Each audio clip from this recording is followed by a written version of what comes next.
Welcome back to It's New. Don't you love my intro and how excited I am to tell you that it's new? We have Greg in a new location, but he's in that location. I think he has 3 locations, I think. So we have to keep up with those locations.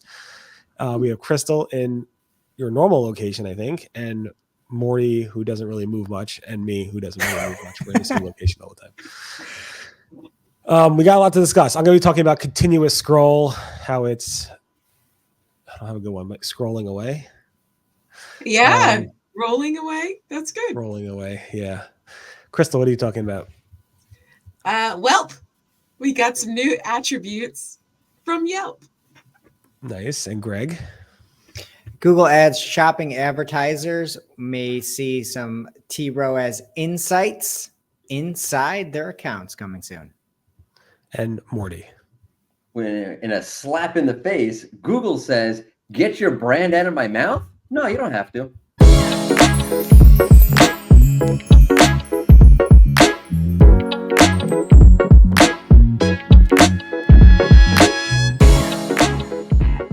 All right, Google has dropped continuous scroll on desktop search. They only launched it about a year and a half ago on desktop search, and Google said they dropped it because, and I'll quote, it enables them to serve, well, I shouldn't really quote because it was off the record, but serves faster results on more searches instead of automatically loading results that users haven't explicitly requested. Now, I thought Google always likes to load search results that Google does not always expect, that searchers don't always want, because that's how they get more searches. But that's what Google said. We're dropping it on desktop search now. It should be gone for like everybody, unless you're still in maybe some testing.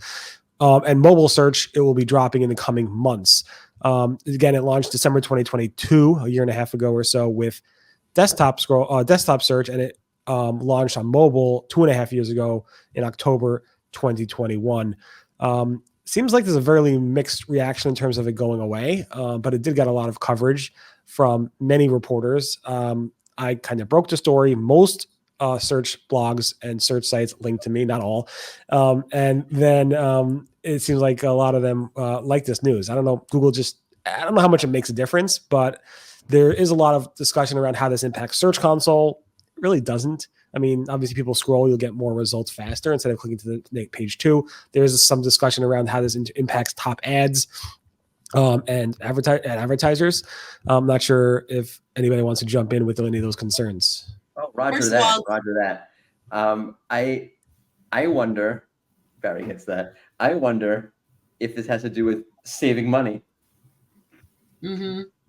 Because, like, first of all, I still have it. I still have continuous scroll at the moment. I literally just Googled potato salad and it's on and on and on and on and on. I love potato salad. Potato salad is good. Wait, it's like, it's delicious. It looks like I do. Doesn't it look like I enjoy potato salad?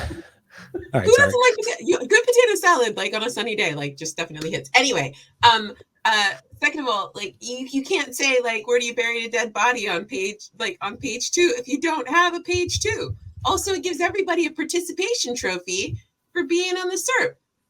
You can't be like, oh, I got you on page 1 if there's only one page. Like, so I think good riddance to continuous scroll. I think, thank goodness they got it back to like page 1, page 2, etc. And yeah, I'm sure it's about money. Like, because they're loading I don't know how many results I've got your salad, but they're all on the page, and I'm not going to read the ones at the bottom. I'm only going to read the ones at the top. Cool. And Greg, your thoughts on the ad side? I mean, it's going to be less inventory. My question would be like, is AI overviews only going to be a page 1 thing? What happens if you go to page 2? Is that going to be there? Who knows? Maybe that could be something too, because like if you miss AI overviews with a continuous scroll, you're probably never going to see it again. Maybe there's some play there. I mean, I don't love it from an ad side. I like having more ad units in there. I think when we have AI overviews come out, there's going to be less inventory. CPCs are going to continue to go up, especially with all the smart bidding that advertisers are sort of required to use to compete. So I think it's going to be less ad inventory. All right. On somebody who doesn't like Google, it's Yelp. So Crystal, what do you got on Yelp? So Yelp have brought in some more attributes for their service. So they've added 8 more searchable accessibility attributes.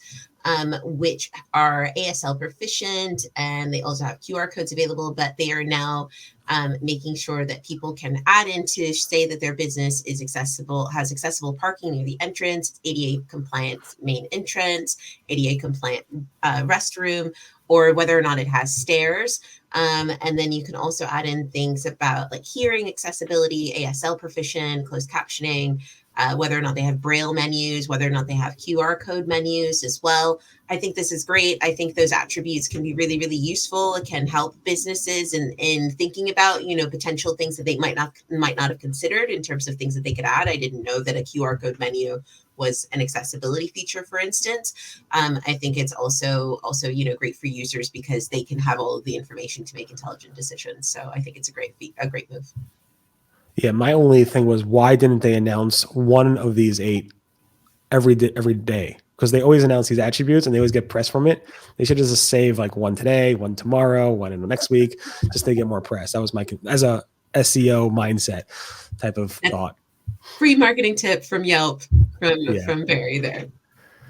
Talking about good naming and attributes and so forth, this whole ROAS, it makes me like want to like, I don't know. It's a good name for it. Unleash your inner lion. Let's see that Dan Campbell come out.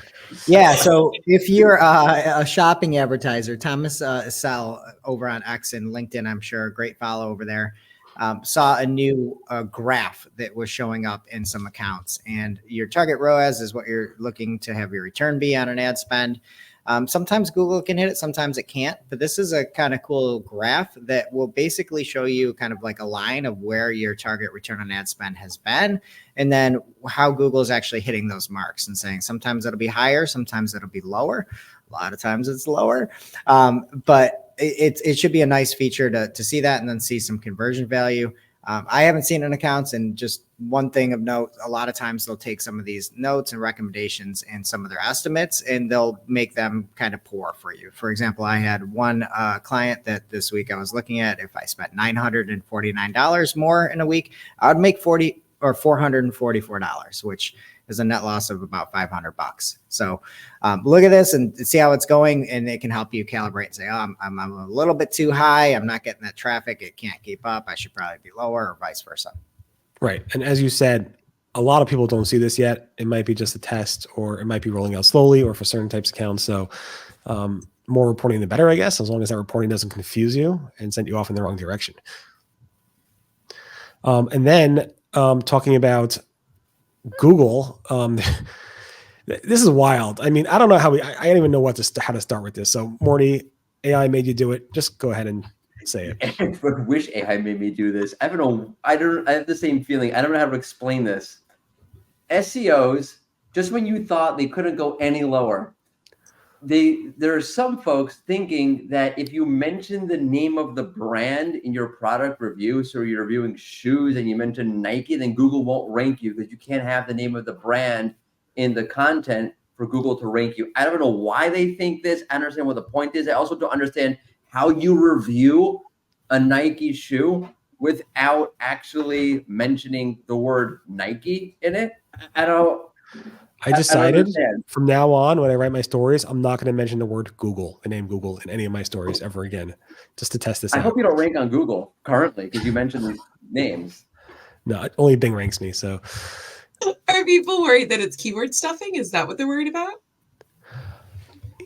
I don't know. I mean, it's a weird theory. He's like, I tested this, and he shared some of his test stuff. He said 97 out of the 1,000 branded review are rankings in the top 10. Why? I basically went through all this data, and basically it was around using the word YouTube in the query. I think, I'm not sure. I didn't look through this in detail, but he provided some data, and Danny Sullivan's like, he responded with some examples of how he's wrong.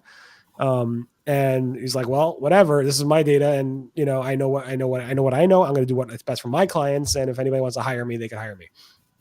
How do you review the product, though? How do you rank for it without the name? I don't know. It's just mind-boggling what people do. We're like full on idiocracy at this point with what SEOs are doing. We're there.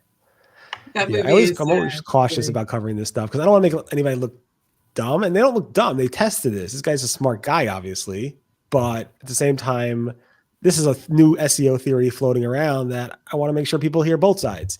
But again, I can't I need to control know myself. about these floaters. Sorry? No, people shouldn't hear the other side of this one. No. No, all of my competitors, please don't write your brand name and stuff. Leave it out. Anyway, have a great day and speak to you later. We'll be back tomorrow. Bye-bye. Right. Bye. Bye.